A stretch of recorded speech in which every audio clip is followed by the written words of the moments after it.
Ladies and gentlemen, it's back. After a year and a half, the Greyhound is back. September 2017, version 4.1 is uploaded. Here we are with version 5.0. What a build. This took 4 days to put together, and I'm so glad I went ahead with this. 2 past models got scrapped for this, but it was totally worth it. This is the Greyhound. This is the second train to become one of my giants on the railway. The first being Emerald Champion, of course. This train was supposed to be the successor, but that never really happened, or at least didn't go too well, because Big Red was introduced and, well, that became the face.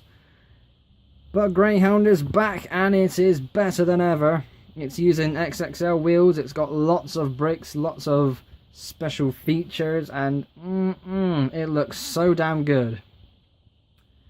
So I now have this train, the Greyhound, Big Red and Emerald Champion back on the railway. The Holy Trinity is back. My god, I am so excited to get some videos done with those 3 trains. But let's get through this video first. We have a lot to cover.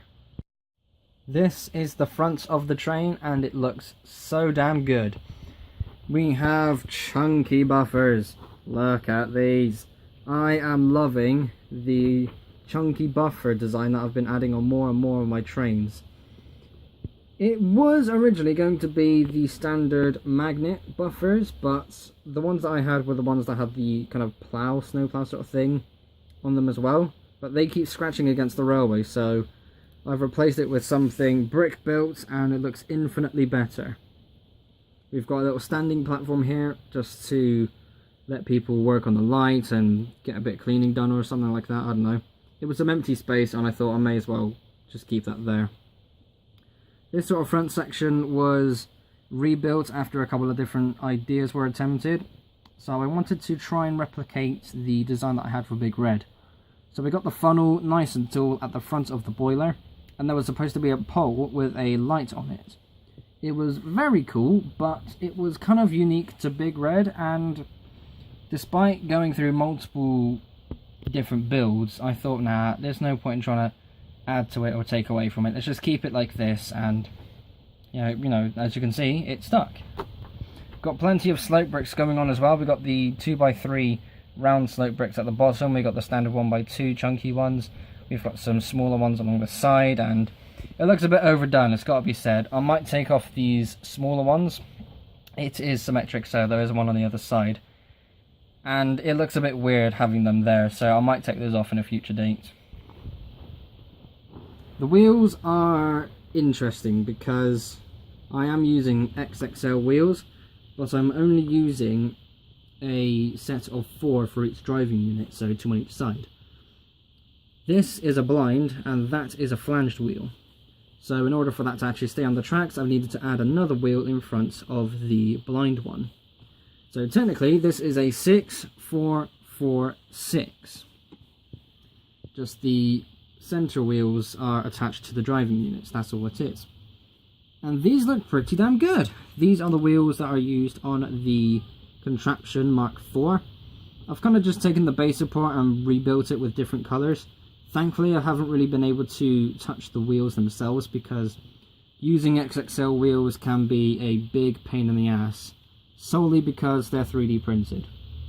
In the future, I think I'm going to buy from Big Ben Bricks. If I want the more trains to be built, I've got to go from there. It has to be done. I've also been able to make a really good looking piston unit as I've been moving up and down just a moment ago. It's really smooth, it looks really good, and I think that's the best I can really do. There's probably better designs out there, but for now, this works for me. They haven't fallen apart or anything, so that's a good thing as well. I always have this fear that one day these Technic pieces will just fall off like that. That is yet to happen, but it's only a matter of time, I suppose. You may have also noticed, compared to the last version of the Greyhound, there is no yellow. Well, very minor yellow, it's got to be said. See that in there? That's a yellow brick, that's the 2x3 with the centre hole piece. And that's only yellow because I've got loads of those in yellow. So I removed the yellow bricks because I wanted this to be a more industrial, gritty, heavy-hitting, steampunk-looking train. And I've been able to achieve that by using light grey, dark grey and black only. It looks so damn good, especially for a train with such large wheels with a really weird-looking front of the boiler. It's such a good combination. I've been able to bring things to life a little bit by adding some special details here. So we've got some slope bricks with some special printed elements and some exhaust pipe bricks too. Now I was going to play around with this and make these the whistle bricks or something like that, but because of how they look and how they're positioned, I can't really put them anywhere good. So they're just extra exhaust pipes or something like that. Again, it's a fictional train, so it can be whatever I want. People are still going to complain about that. Speaking of the whistle, there it is. Nice and small, and at the back where train whistles normally go. In the past, I've used a lot of elaborate different building techniques by having 3 proper brick pieces stacked up on each other. But I've been able to dial it down a little bit, and I've got a couple of smaller bricks, and it looks realistic. It's got to be said. When you look at real train whistles, yes, some of them are really tall, but in scale comparison to the actual train itself, the whistle is going to be quite small.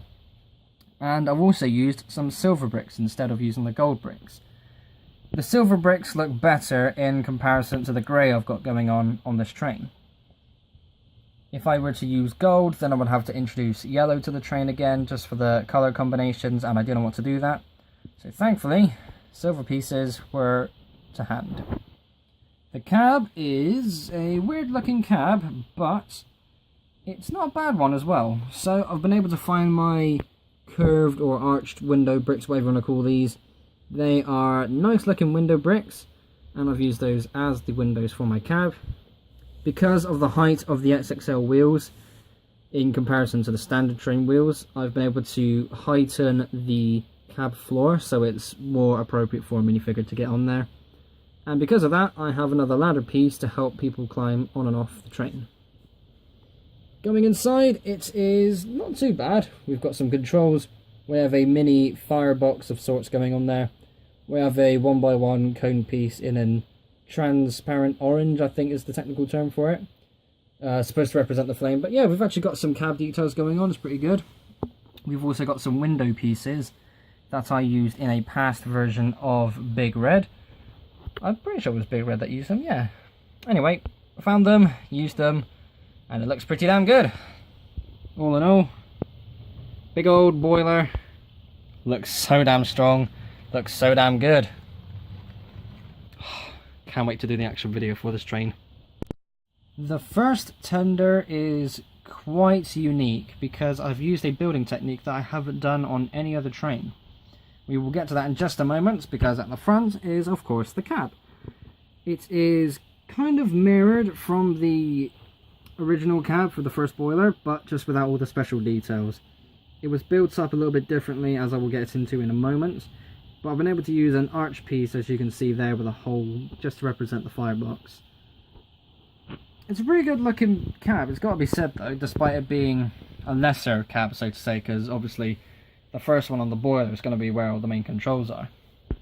One thing I've been able to do as well is, because this is 8 wide and the bases were only built to be 6 wide, I've brought them out by another stud to me 8 long, and this little arch detail again in here, where I can attach this tender to the cab, looks pretty damn cool. I've been able to tuck in the Technic bricks and it creates a smaller gap and still works when going over points and corners. Very good indeed. Once again, big driving wheels, looks very cool. It's very smooth as well. I think these large black box pock wheels were the only good ones that I've got. Now then, let's talk about this section, the actual coal carrying section. So we've got all these slope bricks going along there, trying to carry on the sort of boiler design, because it's round, and some of the Union Pacific trains in real life have a rounded tender. So kind of going for that. I've been able to use the slope bricks, and if I take this off the track actually to try and show you a little bit better. So we've got the 1x4 with the studs on the side here. We've got 2 studs wide worth of bricks going down the tender, and we've got slope bricks on the side there. Amazingly, that is perfectly flat with an 8 stud wide, well, not 8 studs so to say, but it matches the flatness of brick building. And that was brilliant. Even there, you can fit a tile piece underneath, so it's all nice and perfect. So I thought, oh my god, I've got to try and do something with that. And thankfully, I did. So this is 1, 2, 3, 4, 5, 6, 6 by 4. If my math is still correct, that is 24, so that's 24 studs long. It's a very cool little build. It's not something I've done for any of my other trains in the past, and I don't think I will do it again, so this stays unique to the Greyhound in order to try and carry that massive industrial steampunk theme. We've got some exhaust pipes on the side of the tender. This is something I've wanted to include for some trains for a very long time, and with the design of this train, it seems pretty much certain that this will go on here. Now, because this tender also has driving units, as my other quadruplexes, or multiplexes I should say, have, it needs a funnel. So we have this thing. It's a lot smaller, but it's very appropriate for the size of the tender. It's not a full-on cab, full-on boiler I should say, because this is still carrying coal. It's more like the recycled steam that you get from the first boiler. The technology is there and it can all work, but again, it's a fictional train, so I'm not going to explain it all in detail because it will take too long. But in all seriousness, the size of the funnel looks really good. The shape of it is really nice. The colours that I've used all around it as well match really well with the train. All in all, it's very cool, looks very tidy.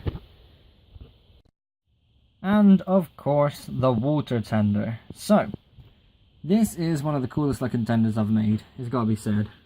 So, the wheel design is also a bit weird. The 2-4, no, what's it called? It's the 4-2-4, that's it. Because there's 4 wheels, then 2, then 4. It is barred from the railway gun, and it has an interesting articulation method. So you can see where it articulates at those points there. And it doesn't need a lot of wiggle room, but it can go over points and corners just fine. And it's amazing how little they actually move when it goes over the points and corners. But it still looks very different, and it's still very cool. The front unit is kind of the same sort of standard that you would get on any other tender. TLR written on the side, of course, for Triton Lego Railway. I need to start branding my trains now. And along the top we've got some weird standout details just to bring it more to life. Having a grey box isn't exactly the most appealing thing to look at. So yeah, we've got some crazy pieces. We've got plenty of slope bricks. We've got the...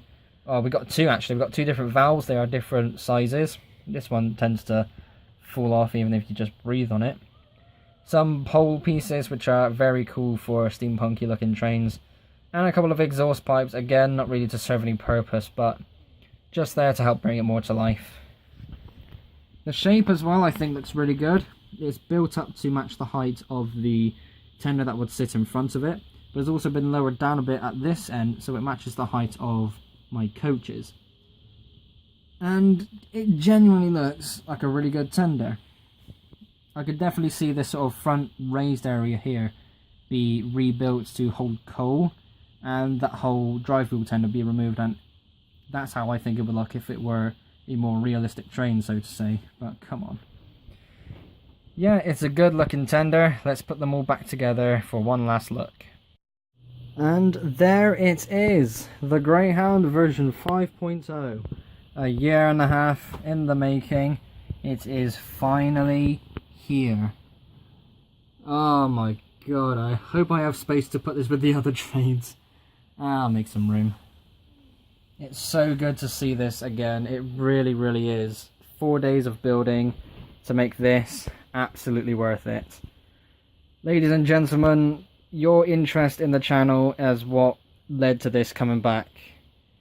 It is an honour to be able to build trains as a hobby, and to be able to put them online and have other people take interest in it is a massive bonus.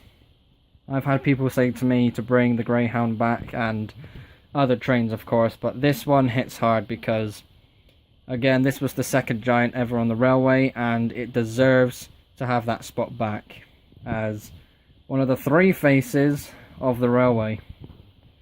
Ladies and gentlemen, thank you all ever so much for watching. Be sure to like and subscribe if you haven't already.